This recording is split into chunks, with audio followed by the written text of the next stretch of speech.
उत्तराखंड में निकाय चुनाव को लेकर के ओबीसी आरक्षण की रिपोर्ट सरकार को सौंप दी गई है।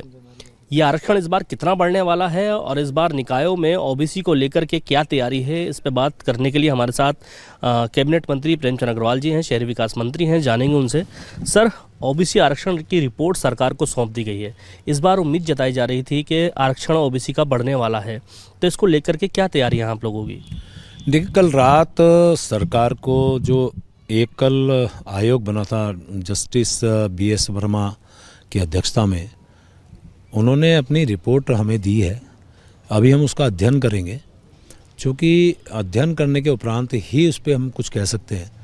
और आप जानते हैं कि निकाय चुनाव से पहले जो औपचारिकताएं हैं, उसमें सबसे बड़ा काम ये भी था कि हम तमाम निकायों में किस प्रकार का आरक्षण हम दे सकते हैं, कहाँ किस प्रकार के लोग रहते हैं, वो कमेटी ने पूरा काम किया है, आयोग ने पूरा काम किया है।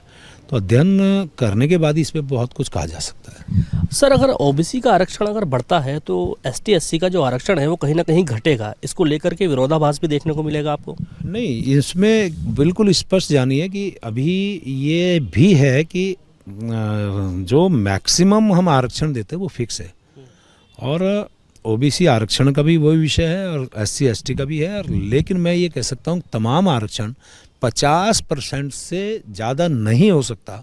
हम वो सारी चीज़ों का आकलन करने के बाद ही आरक्षण का जो हमारे को रिपोर्ट मिले उसके आधार पर कार्रवाई करेंगे। सर, कहीं ना कहीं उम्मीद है कि आरक्षण इस बार ओबीसी का बढ़ेगा। 14% से 28 या 27% होने की उम्मीद जताई गई थी। नहीं, मैंने कहा ना कि हम लोग जो संविधान में प्रदत्त हमें जो अधिकार मिले हैं उसके आधार पर हम कार्रवाई करेंगे।